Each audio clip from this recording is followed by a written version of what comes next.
Hey, what are you tearing up? What are you tearing up? Leave it alone.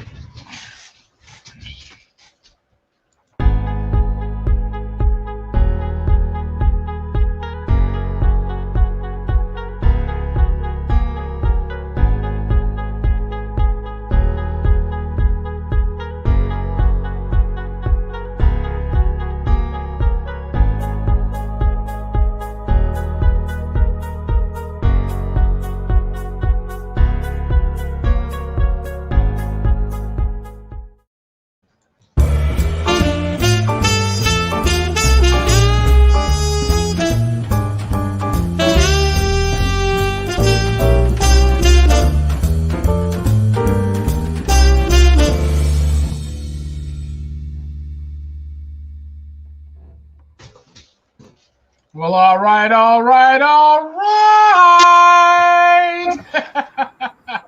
It's Friday. Can you hear me, Timmy? I can hear you just fine, brother. Well, I got this green screen up, and I'm not there. There I am. Oh, nice. That's scary. Hold on a minute. What's going on here? Well, you had me thinking about fishing. I've just been sitting here watching that river, thinking about fishing. Wait a minute. I'm tweaking the settings. There we go. Oh my goodness, I'm gorgeous now. How you like that? How you like them apples? I like it. I like it a lot. How's it going, Timmy, today? It's going great. I'm back in my usual broadcast studio, but I'm still doing good. I want to hear about your plane experience. Tell me about the airport. Tell me about TSA. Tell me what's going on. One thing I figured out is United Airlines and American Airlines have parked a bunch of jets up in Chicago, and they've cut back on a bunch of flights so they can sell out the flights they are running. I left out at a 7 a.m. flight for Chicago on a Thursday morning that was almost 100% full.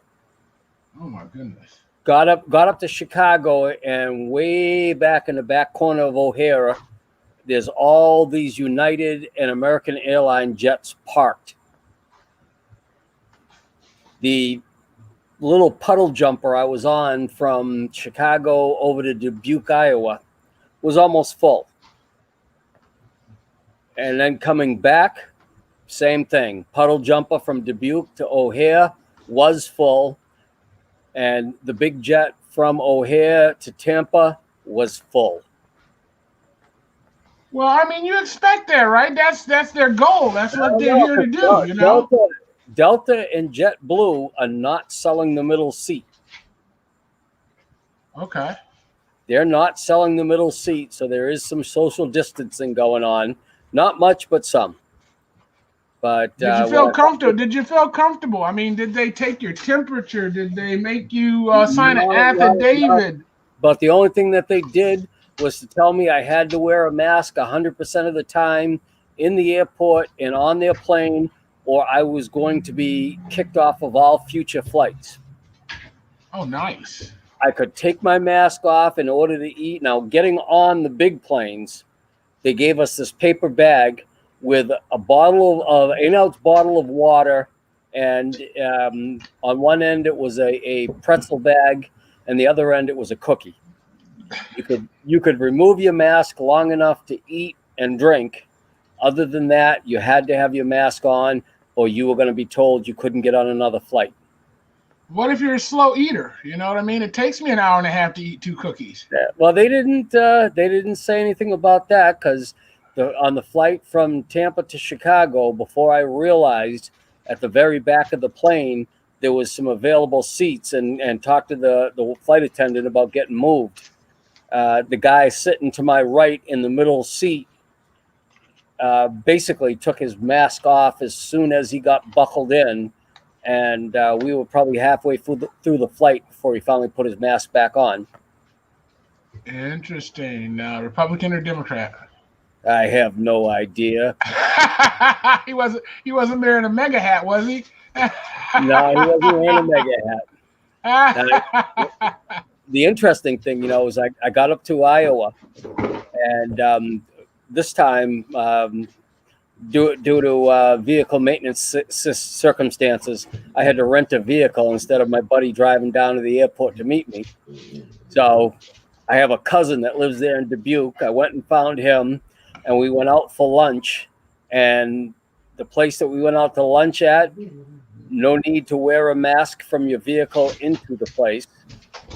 Once in the place, no need to wear a mask. We had a great lunch and everything, couple of nice cold beers, and then jumped in the car and brought him back to his house and drove on. Well, not much time on the west bank of the Mississippi in Iowa, but a lot of time on the east bank of the Mississippi in Wisconsin. And I'm going to tell you something. The size and numeric number of Trump-Pence signs I encountered versus the Biden question mark signs told me that in that area, Trump has the vote, period. And that surprised you? Come on now. You're talking about rural Iowa or Wisconsin? I keep hearing, oh, he's not going to get Wisconsin this time. He's not going to get Iowa this time. And everything I saw said the exact opposite. Well, let's hope you just saw a small town. You know what I mean? I saw a lot of small towns. It's an hour and a half drive from Dubuque, Iowa to Prairie du Chien, Wisconsin. Hour and a half drive. Well, the entire time in Prairie du Chien, Wisconsin, saw 2 Biden signs and probably 60 Trump-Pence signs. Ouch. Gentlemen, can you chill? Yeah. You beating each other's behinds out here on the floor back here. Recently, I went north, a little northwest from where I am now. Upper Peninsula? I bought some fence for the yard. I got some good deals on some 8x4 stockade fences. And on the way back, my truck broke down. So I found myself out in the on the side of the road in the middle of out in the middle of the boonies. Okay. Yeah. Okay. Yeah, I know. And, all right. What was wrong with the cell phone? I don't know what was wrong with my cell phone. I don't think it had any power, but I knocked on a house, and the lady looked outside and just wouldn't open the door. Wouldn't talk to me, just told me to go away, and I just chuckled and walked off. And I'm sitting back in the truck with the hood open, trying to decide what to do. And in the distance, coming up this farm road, I see this big truck. And I mean, it was a big truck. It had all the metal on it. Hold on a second. I gotta kill somebody. Yeah. So sounds like somebody's getting the better of somebody on that one. Yeah, man.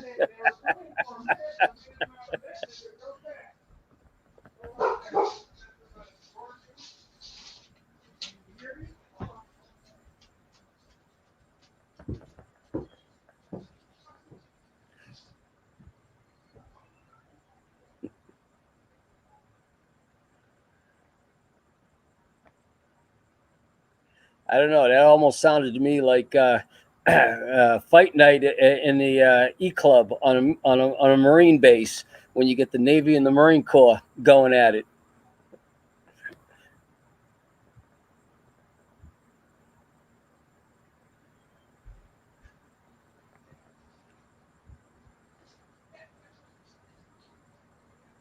So I hope you all enjoying the scenery Paul brought up here in the background, because all I keep thinking as I'm looking at that is I need my rod and I need some bait because it's time to go fishing.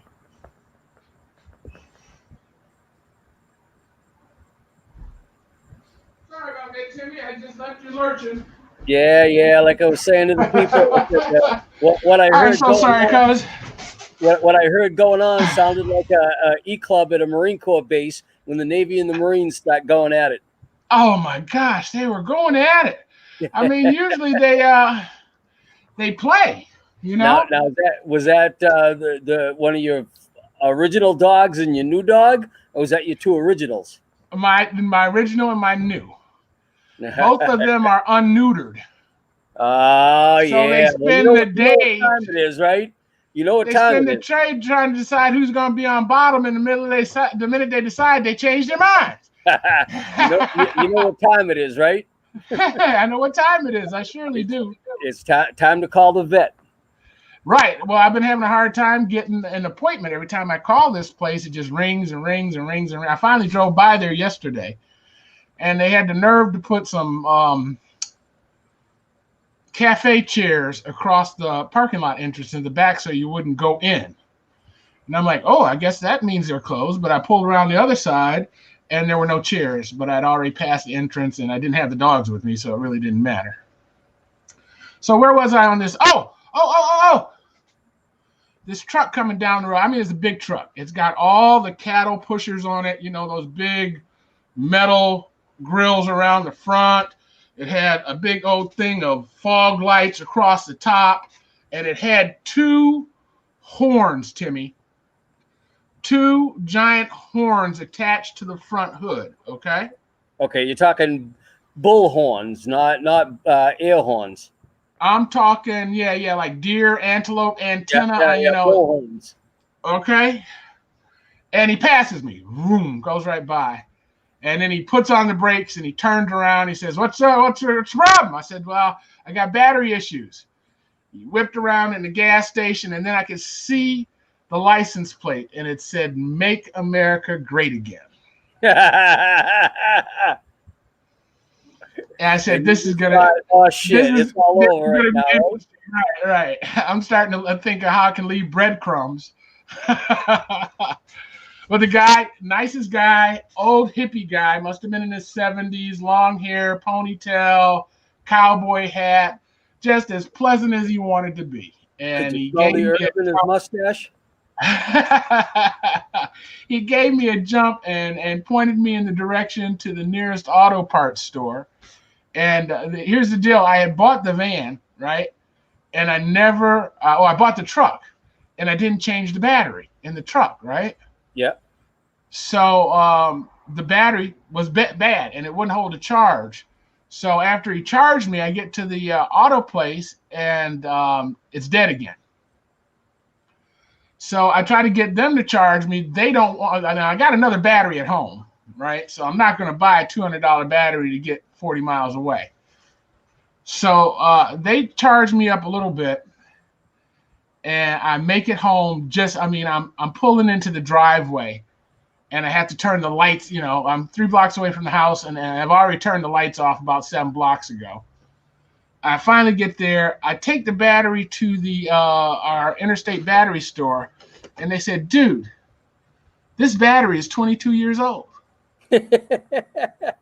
I said, 22 years old? He says, man, he called people from the back room. He called the guy that owned the shop. You remember these? That's how old that battery was. As I said, so it's vintage. That means it's worth more than $9 then, right? What year truck did you buy? I bought a 2003 Dodge Dakota. Okay. And apparently it had the original battery in it. You hear what I'm saying? Okay, that's 18 years ago. Right. So maybe they took a battery out of one of their old vehicles and put it in the Dakota. I don't know. Yeah. But it was at least it had done its duty. You know what I mean? The fact that it even started for the 2 months that I had it was amazing. But I'm sure, they parked that car 4 or 5 years ago in the backyard and forgot all about it. Yeah. I considered myself lucky here a couple of months ago. I stood in my living room before I went to bed, and I hit the remote to make sure I set the alarm on my pickup, and there was nothing. And I started worrying, but I said, you know what? I'll deal with it tomorrow. If the battery's dead, the thing ain't going to unlock. Ain't nobody getting in it. So the next morning I get out and I'm trying to unlock the truck and it won't go. Finally, I go over and I stick the key in the lock and use the key, open the door. The alarm doesn't go off. I stick the key in the ignition and I get nothing. I mean, absolutely nothing. So I go get the battery charger and I hook the battery charger up and finally get it to the point where it wants to start. Take it over to the auto parts store, and they the place I go to, they got this meter that jumps on it and tells you how many cold cranking amps are left in the battery, because you could have 12 volts, but if you only got 20 cold cranking amps, she ain't going to do you no good. Right. Cold cranking amp is the burst of power that goes to the starter when you turn Correct. it, right? So he snaps the battery on, looks at me and says, son, hate to tell you, you got a year more out of this battery than you should have, but it's dead. Time to replace it. And I'm thinking I'm doing good. I got 4 years out of a 3-year battery. Well, that's a good deal, right? Now you're going to tell me you got 22 years out of a 3. Oh, yeah. I guess that's not good.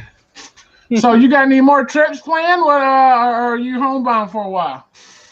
I do have a trip planned, but I probably will not be able to go through with it because Massachusetts just changed their COVID policy. So if you land at Logan Airport or you come in to South Station via Amtrak, you're going to have to fill out paperwork that says this is where I'll be quarantining for the next 14 days. And they're going to track you. Nice. Now, well, look, we've got a comment from Australia, dude. You ever been down under? I've been to New Zealand, not down under. Well, that's close. We got Irene, and I'm going to pronounce it wrong. Malafa? Does that look right? Irene Malafa. Malafa.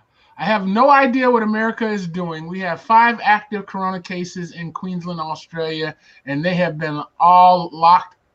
They have locked all the borders. Yeah.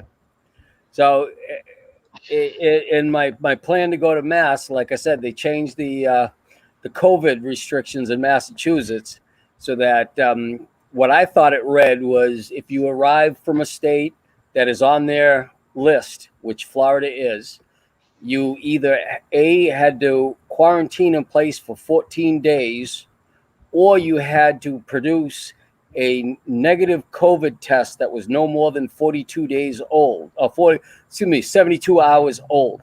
Okay. What I'm hearing today is no, that's not what they're saying. What they're saying is if you as a Massachusetts resident return from a state like Florida that's on the list, then you have to quarantine in place unless you can arrange for a test that, is negative within 42 hours or 72 hours after arriving. So I don't know if I'm going to fly up to Massachusetts in October, and then when I turn around and try to fly home 4 days later, they're going to hit me with a $500 fine for not quarantining. So I don't know if I'm going to make the flight. I'll drive, man. What is it, 13 hours? What, drive? Yeah. Yeah, well, no, it's 20 to 24 hours depending on traffic. Okay, yeah. I mean, that would solve that problem, and then you could take everybody. You know what I mean? Now here comes the possibility. They just removed Rhode Island, or just moved Rhode Island onto the list of those states. So Lord knows if they're now minding the border between Rhode Island and Massachusetts and grabbing all the out-of-state license plates coming over the border. Right. Right. So the thing is, if I drive, I'm going to be driving up with Florida tags on. And if Massachusetts State Police is sitting at the border, I'm going to get pulled over. I just drove down to Nashville 2 weeks ago. And there was no border patrol. You know what I mean? Yeah. We went through Indiana. We went through Ohio. We went through Kentucky. And nobody was pulling folks over. You know what I mean? And I just went through bottom line, if they do, when the officer walks up to the car, just start coughing. I just went through that driving from Iowa into Wisconsin and back. And Iowa and Wisconsin, there's no mandatory mask requirement in place. And they're not monitoring the border like that. But I know at one point, Florida was monitoring the border. And if you came from the west with Louisiana license plates on, you were pulled over. And if you came from the north with New York license plates on, you were pulled over. So now it seems like those states are returning the favor.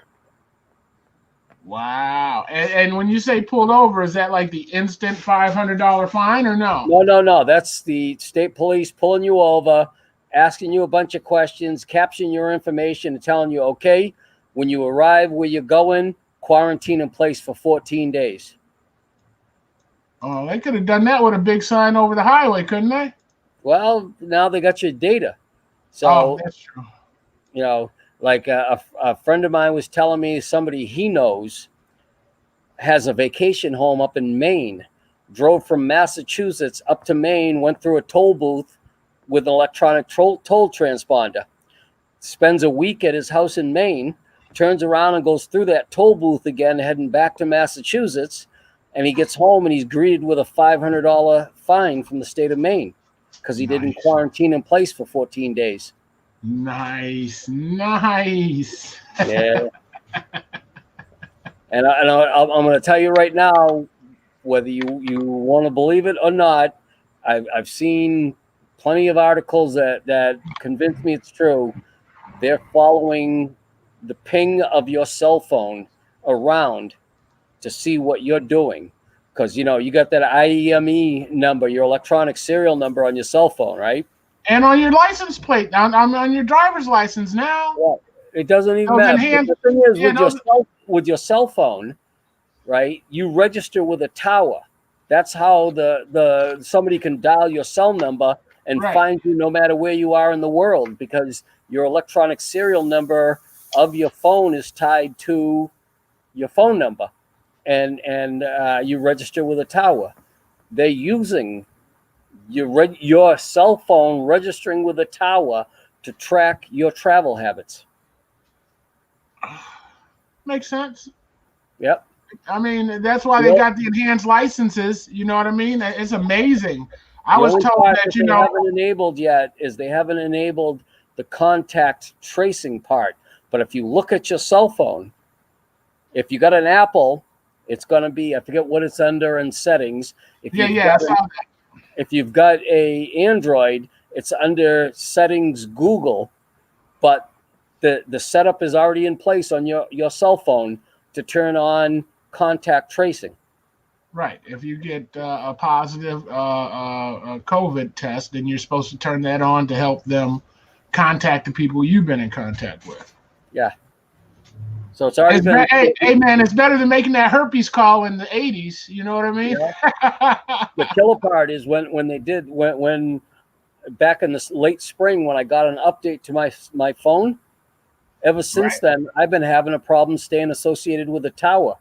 And I keep calling T-Mobile up and saying, there's something going on here. And they keep telling me, oh, no, there's nothing going on. And I'm like, bullshit. I spent that whole weekend up there in Prairie du Chien, Wisconsin, with 4 to 5 bars of signal, 4G internet, able to send texts and communicate on Facebook and everything else, full internet access, but I couldn't make or receive a phone call. Wow. And they could never tell. The whole weekend, they couldn't explain it to me. Wow. Did they give you a credit or anything? Nope. But actually, I take that back. They did give me a $30 credit. But as soon as I took it out of airplane mode in Chicago on my way back, phone was working just fine. So were you in airplane mode the whole time? Nope. I was not in airplane mode the whole time. I actually rebooted my phone 4 times before I contacted T-Mobile, just to make sure it wasn't a case of the phone messing up trying to register with a tower in Prairie du Chien, Wisconsin. We got another comment, this time from America, and she's not even talking to us. She's talking to the other lady. Angela Herring. Wow, Irene. I know. I think I know. Do I know an Angela Herring? I think you might. I think I know an Angela Herring. All right. Hi, Angela. It looks like you stocked the room last week. It looks like it's my turn to stock the room this week. Irene is Angela's sister-in-law. No, wait a minute. Niece. I didn't stock the room last week. No. That was the pastor that stocked the room last week. He did? Yeah, his daughter and some friends of hers. Well, I saw a post that you did about a fish. Yep. I didn't understand it. You had to throw it back because the other guy doesn't like him? Yeah, I was as a guest on somebody else's boat, and the gentleman that owns that boat does not like that type of fish. It's called the Freshwater Sheepshead. And my friend Glenn that I was staying with explained to me that the meat is no good unless you immediately throw that fish onto ice and freeze it as soon as you catch it, and then deal with it before it thaws back out again. So he said, like on my boat, I always have enough ice that I can throw a sheep's head on ice and get it home and deal with it. Whereas this other gentleman, he has a live well in his boat, so he doesn't throw the fish on ice. They go in the live well. And he does not like sheep's head, so he won't deal with them. So will it like contaminate the rest of the fish? No, he said it's just because of the fact that if you don't immediately freeze the meat, it goes bad. It's not worth dealing with. Okay. And, well, in that section of the Mississippi River, there are some good-sized sheep's head, and they put up a hell of a nice fight. So you kind of wanted it, huh? Good. I heard him throwing fish away, but he was fishing behind me in the boat, and I said to him, what are you throwing back? Small bluegill? He says, nah, they're damn sheep's head. And I was like, I've never seen a sheep's head before. Could you do me a favor before you throw the next one away? Let me know so I can take a look at it and see what it looks like. Well, next thing I know, my rod doubles over and I set the hook and I reel it in, and it's a sheep's head. And he says to me, see, now you know what a sheep's head looks like. So listen, I'm being corrected. It says Irene is my beautiful niece's mom. My beautiful niece's mom. That's right. Madria, something with an M is Malika Makaya. I can't remember that girl's name. So Angela got people over there in Down Under, huh? Down Under, yeah, Down Under. Man. So here's the important question for Angela: Has she ever enjoyed a Vegemite sandwich? Angela, I don't think she knows what a Vegemite sandwich is. Now Irene's gonna start laughing. If she got kin Down Under, she had to have heard of a Vegemite sandwich. She might have to have Irene send her a jar of Vegemite. There you go. All right. I also heard that they do wonderful things with Spam. Yeah, I think it was Australia, I think it's Hawaii. Hawaii is where they went crazy with Spam. Can I tell you a story about Spam?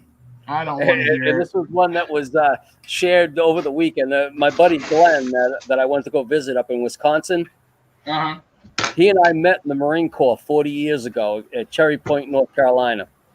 And we were put on a NATO operation heading up to Norway.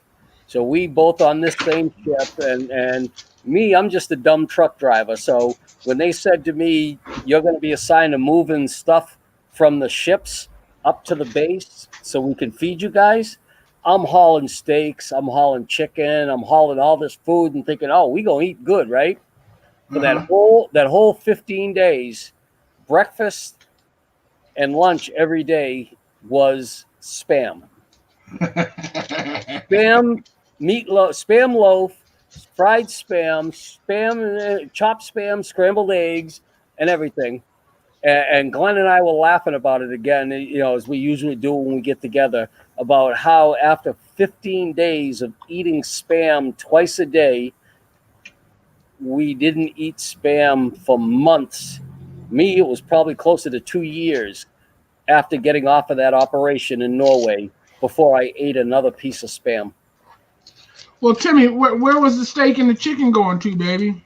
Well, What I mean at the time, like I said, I'm just a dumb jarhead. My first operation, NATO operation up in Norway. And one thing that it finally dawned on me about 3/4 of the way through this time is that aside from these two token officers, none of the officers were eating with us. And I realized, wait a minute, I didn't deliver all that stuff to the refrigerated units where the cooks serving the food that I'm eating are drawing from.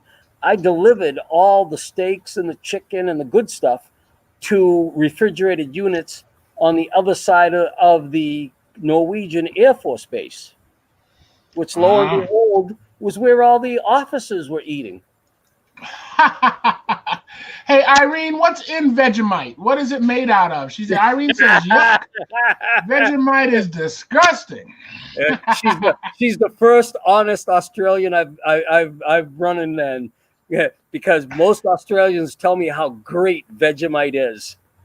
I mean, it sounds like it's ground out vegetables. I don't know what it is, but all I can tell you is you take a taste and you go, bleh! No, come on now. Irene, am I lying? I know it from all I know it is from the song. I live in the one down under. I come from the land down under. And I equated it with their version of peanut butter. Kind of the same way you use it. It's like a spread in a sandwich. I don't know what it's made from, but all I can say is, I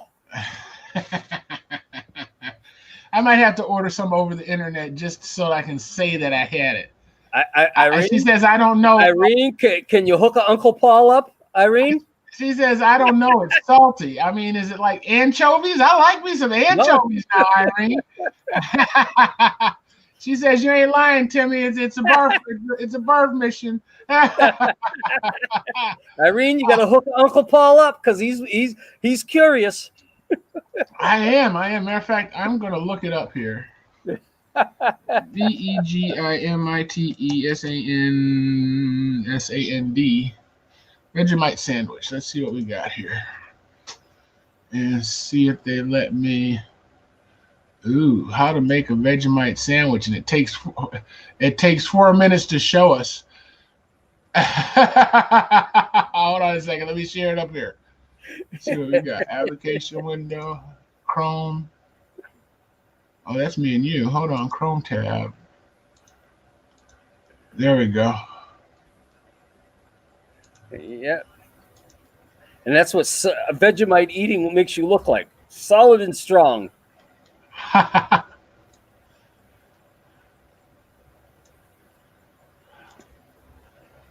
Can you hear it? Do you hear the audio? No, I don't hear the audio.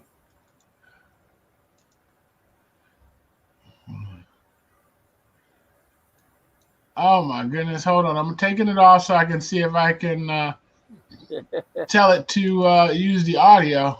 Hey, so can I say hi to a few people? Because I started to watch. Oh, for sure. I'm looking over here at my phone, and I see one of my buddies from the Marine Corps League, Bob Decker, join my watch party. So hello to Bob Decker. He's watching us. And also Alan Jones. I guess he's on duty tonight, so he can't join us live and in person, but he's watching the live stream party.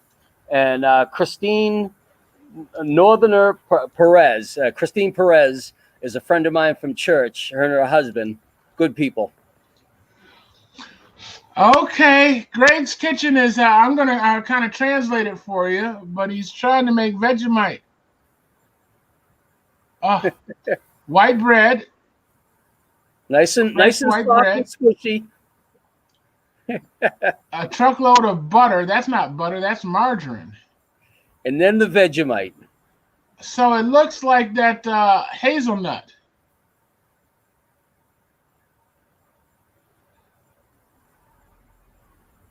That is not butter. That's margarine. Oh, it's spread. Some kind of spread. Right. You can tell by how easy it's spreading that it's some kind of spread. Ugh.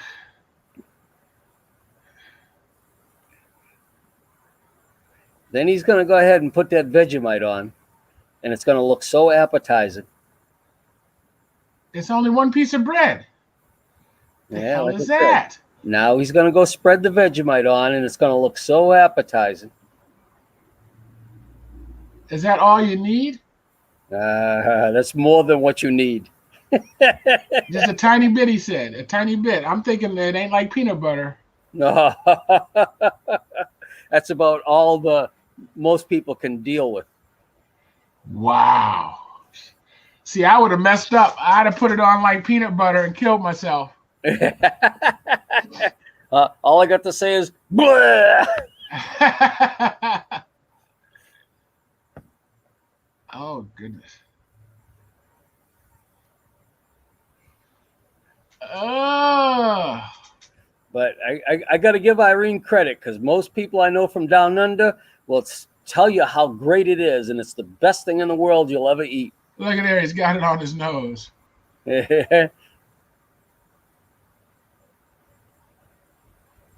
It's not a sandwich if you don't have two pieces of bread. He's already messing up. All right, I'm done. Yeah, I'm done. I'm done. Never mind, Irene. Don't send none. Irene. That's a lifetime supply of Vegemite. My gosh. You're still mesmerized. It's like watching a train wreck, isn't it? It's horrible. I'm looking at that jar, and as much as he put on there, that's 20 years worth of Vegemite. And the way it looks, I'm pretty sure it doesn't go bad. Well, there's a question, because someone would say it starts out bad. And yeah. How can it go? It was already there. So Irene says she's not going to send me jack. I ain't mad at you, Irene. I am not mad at you. Not at all. Well, listen, we had a couple of folks that were going to jack in, and I need to tell you that my brother has been hospitalized down in Nashville early in the week. So we're putting out a call for positive thoughts and prayers, and then whatever you guys believe in doing, try to get him back. Actually, this evening they took him back into surgery to clean out the infection from the original back surgery that he had.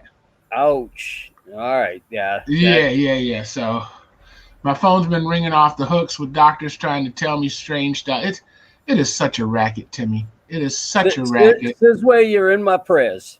Yay. I mean, this hospital has 4 hospitals in Nashville. He had surgery at one. The paramedics took him to another. They transferred him from there to the other where his doctor practices. And now they're going to transfer him to their other facility to rehab. Ouch. So when my wife took an ambulance 3 blocks from our house to the hospital, it was $600. So they just racked up $3,000 in transport charges internally, right? It's their ambulance that they're billing to go to these other places. You know what I mean? What a racket! You know, back in 2016, I had the surgery for my cancer. That was in June. In July, it was actually 4th of July weekend. I ended up back in the hospital. 4th of July was on Sunday. Friday, I'm in the hospital down the street from me, bleeding out. And the surgeons and whatnot down there didn't want to touch me because they said, we didn't do the original surgery. We're not going to go in and fix the problem. So next thing I know, on Saturday, the 3rd of July, I'm being put in an ambulance, an ICU ambulance, to be transported back to the hospital where the original surgery took place. And I'm just like, you know, what the hell? Thankfully, my insurance covered all this, so it didn't cost me anything more. But, you know, I'm sitting there thinking, well, when my wife had that accident over in Ohio, and my son and my daughter had to be air ambulance to the children's hospital, that was $10,000 per kid, even though both went on the same ambulance. They were both on the same helicopter, and they charged you $10,000 a kid. $10,000 per kid. So I'm wondering if it's just $20,000 for one. If it's $20,000 for one, and they split it. What they told me, it was $10,000 per patient. Period. So if there's only one patient, it was $10,000. Since there was two patients, it was $20,000. My insurance said we'll cover $9,000 of each. You owe $1,000 of copay. So I called up the air ambulance to make arrangements, and their billing person said to me, "Oh, don't worry about it. We got $9,000 per patient from the insurance company. We're going to write off the $1,000 of your copayment." They never expect other people to pay. Yeah, that's the problem, right? Yep. Isn't that the problem? Unbelievable. Yeah, I can only imagine what this incident is going to cost my brother. I don't know if he has regular insurance, state insurance, or whatnot. Paul Jr. was supposed to go down today and missed his plane. I remember talking to him a couple of years ago for a long time one day about what's going on with him. And I know, I don't remember what he told me about his insurance situation, but I'm praying that he I know he was trying to get, I think, on Medicaid, and I'm praying he did get on it, and they're going to cover everything for him. I'm pretty sure he did. I'm pretty sure that was what was keeping him from having the back surgery until he got approved for some kind of insurance. So once he did that, but as far as I'm concerned, I mean, they're the ones that put the infection in there. Yeah. You know what I mean? He didn't put a dirty back piece in. They did. I had to have an infection cut out of my foot several years ago because my wife broke a glass in the dining room. I found a shard of glass walking across the dining room that ended up so deep in my foot, she couldn't dig it out. Down to the emergency room I went, and the emergency room physician was so arrogant and cavalier about it that he said to me, "I'm not even going to do it. I'm going to send my PA over to do it." Well, she didn't dig the entire piece of glass out. Here I go off to a Boy Scout camp, and I'm barefooted, stomping in the lake, in the mud and everything. And next thing I know, I got an infection in the foot, and I'm on crutches because they had to cut a hole in my foot about as big around as my pinky finger and about an inch and a half deep in order to dig this infection out. Wow. And what did you say to the doctor then? Yeah, I didn't say anything to the doctor. Now, my friend Alan suggested that I contact the hospital, even though I told him, I said, I'm not that type of guy. I'm not going to sue for malpractice. He says, still, you need to contact the hospital and tell them what happened so that they know that this emergency room physician is acting this cavalier about minor incidences that come into the emergency room. So what's a yeast extract? Do you know? Irene put the ingredients of Vegemite. Yeast extract, vegetables, and a bunch of salt. Yeast extract. Now, I use yeast when I'm brewing beer and wine. I don't know if it's the same kind of yeast or not. Right, the cake of yeast that you're using, cakes and whatnot. Well, I use brewer's yeast, which is a little different. Okay, but it's a active bacteria, isn't it? I guess yeah. Is it a bacteria? Yeah, I guess it's a bacteria. It's not a fungus. Yeah, it's a bacteria. It's not a virus, but the bacteria is what makes yeast and makes the. I know that you need sugar. The yeast feeds on the sugar, and the yeast ferments and causes the sugar to turn into alcohol. Right. There you go. So you were paying attention in biology class, huh? No, dude. I'm paying attention laying in my bed at night listening to bloop, bloop, bloop, bloop coming from my fermenter in the kitchen. Oh wow. And you know what I learned by accident? What'd you learn? If you do a second fermentation on a batch of wine, it becomes cognac. Nice. Yeah. So I thought you were brewing beer. I made wine also. And one day by complete accident, or one time by complete accident, I made some mango cognac. Okay. Was it good?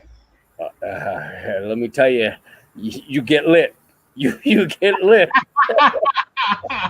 My cousins nicknamed it the hooch. The hooch. It sounds delicious. You know, mango Oh, yeah. cognac. Well, Although, the thing was, I harvested a bunch of mangoes off of my trees, and I peeled them and I ground them and got the juice out. So I got 5 gallons of juice sitting here, and because it's natural fruit, you got to throw in this stuff that kills the natural yeast, because there is natural yeast in all fruit juices. okay.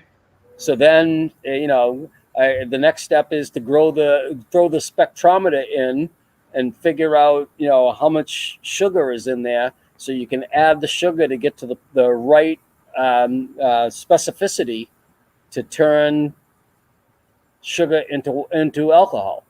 Okay. So I dropped the spectrometer in, and it was like, even though that juice was as sweet as you want to taste, there was like zero sugar in it according to the spectrometer. So all right, fine. I go to my cabinet, and I only got about 5 pounds of sugar in the cabinet, and the recipe's calling for 15 pounds of sugar.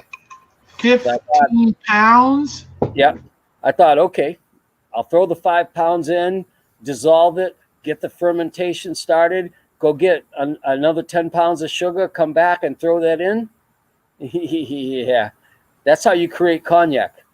You create a second fermentation, and it turns from wine into cognac. But I mean, how long did it take you to go get the other 10 pounds? Was it a day or something? Or It was a few days. I got busy. okay. Okay. That explains it. Tilt your camera down. There you go. You keep falling out of the picture, man. I know you're Let's just talking. say that by the time I finally remembered to get the other 10 pounds of sugar, the bloop, bloop, bloop had stopped. I added that other 10 pounds of sugar to the mix, mixed it in there, got it dissolved nice and good, put the airlock back on, and again, listen to bloop, bloop, bloop, bloop. So you didn't have to put any more yeast in because you were already under sugared. Yep. So I mean, you would think that the sugar would thicken it up more than thin it out. No, not at 5 gallons. I had a 5 gallon. They call it a glass carboy, 5 gallon glass carboy, full of wine in the making. Now, an old Italian guy that I used to work with years ago taught me the secret for making wine by the gallon very easy. And all you do is you take your gallon jug, like your Gallo wine 1 gallon jug, and you get your juice into it, and then you take your yeast and you put it into a balloon, and then you attach the balloon to the top of the wine bottle and flip it up so the yeast dumps out of the balloon into the liquid. The balloon will expand, and then it'll start contracting. And when it fully contracts, the wine's ready to drink. Interesting. How far does it expand? I mean, is there any fear of it exploding? He told me not to worry. The balloon looked like pregnant woman belly. No worry. Interesting. I'd be willing to try that. You mean like I could fill a gallon jug with like pineapple juice. Take a cake of yeast, put it in a balloon over the top of it, and I could make some pineapple wine. Yep. And he used to make wine for me. All I have to do is just give him the gallon jug. You don't have to put sugar? No, I just give him an empty gallon jug, and he'd give me back a jug full of wine, homemade wine. And what did he move or something? Why'd you give that up?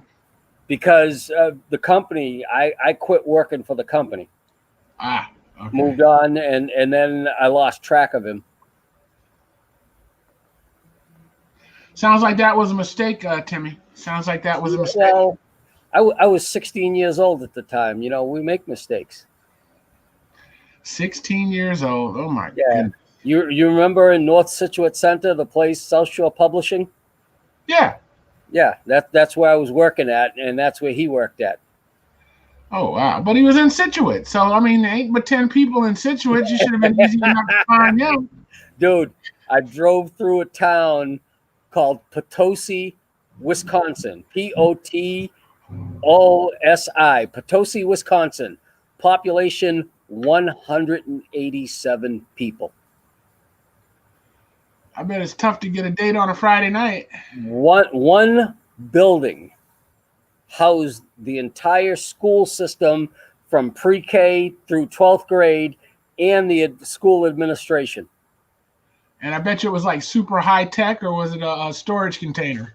Well, no, it was a recently built brick building. It looked really nice.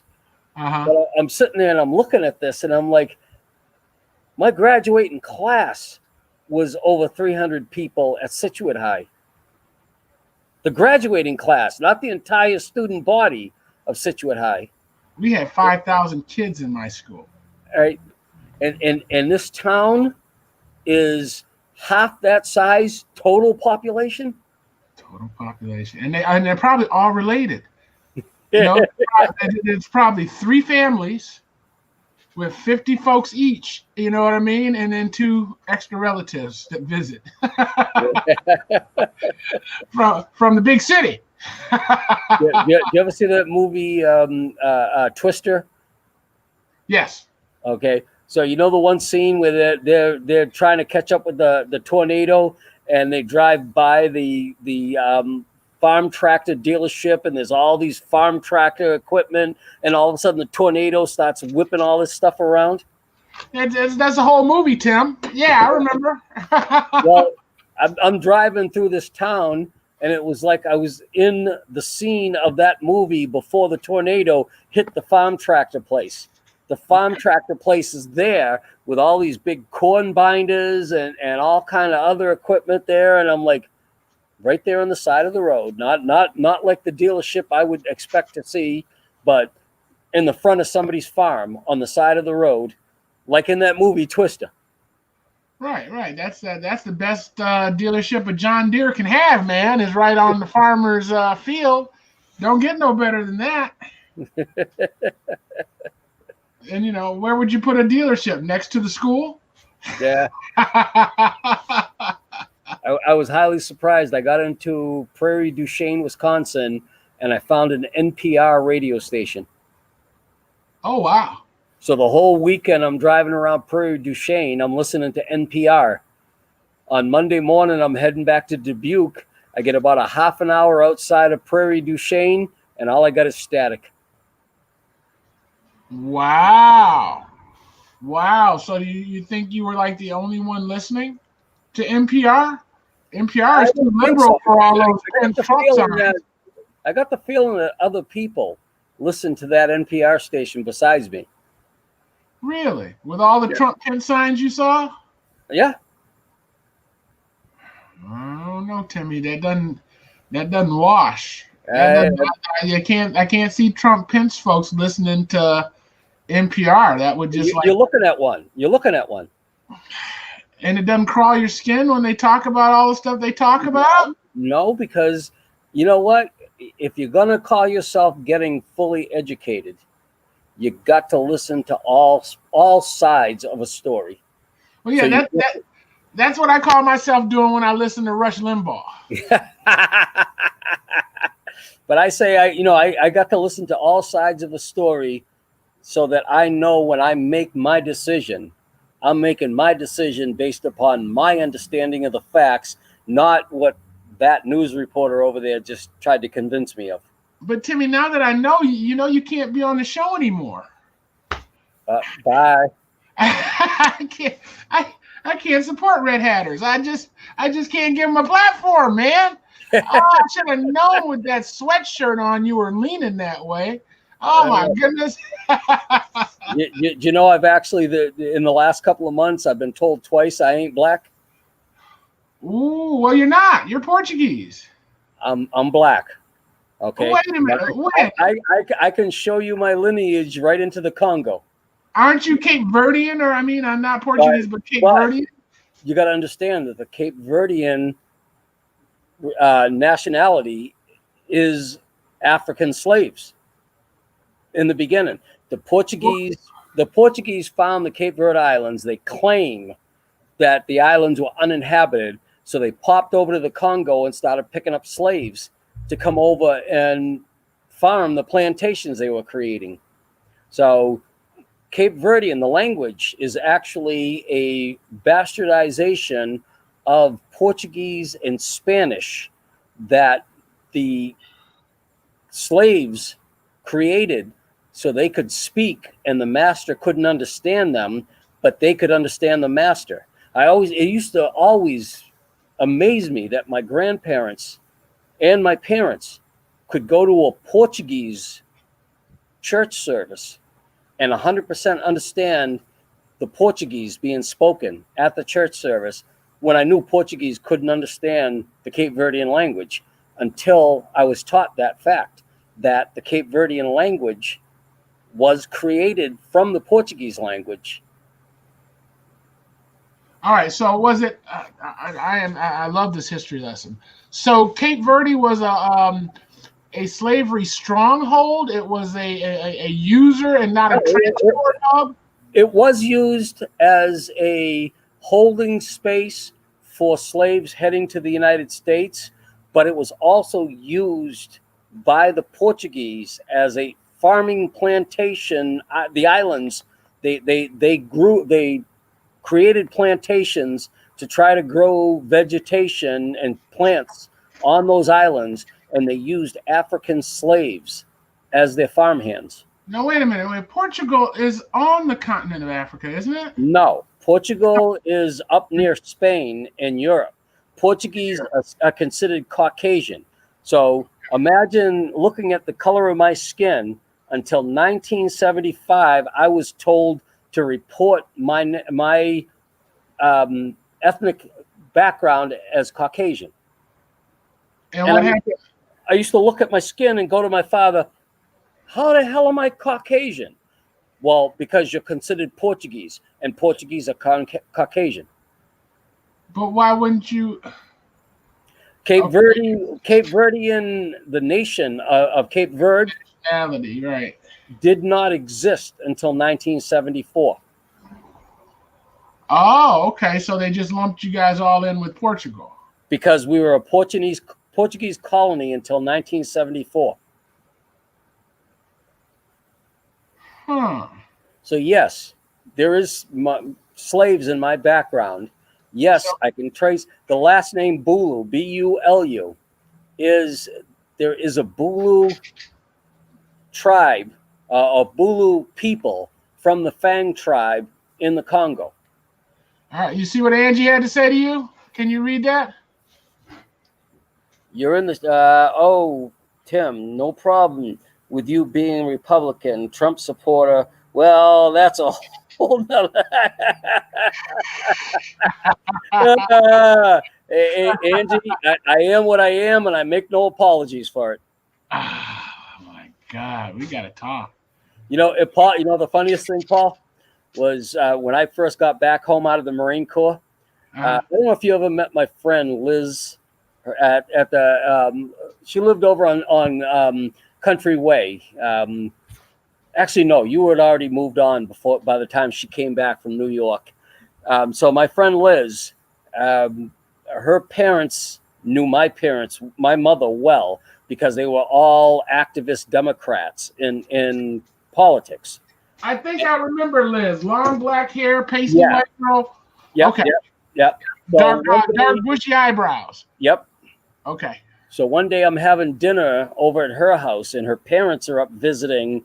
They had retired to Delaware, I want to say. So they were up visiting, and Liz wanted to get a rise out of her parents, so she looked at him over the dinner table and said, "So, Mom and Dad, did you know that Tim's a registered Republican?" And got up and walked away. Her father was a retired school teacher. He didn't say a word. Her mother looked at me and said, "Oh, my God, I feel so sorry for your mother. Where did she go wrong? She must be so embarrassed."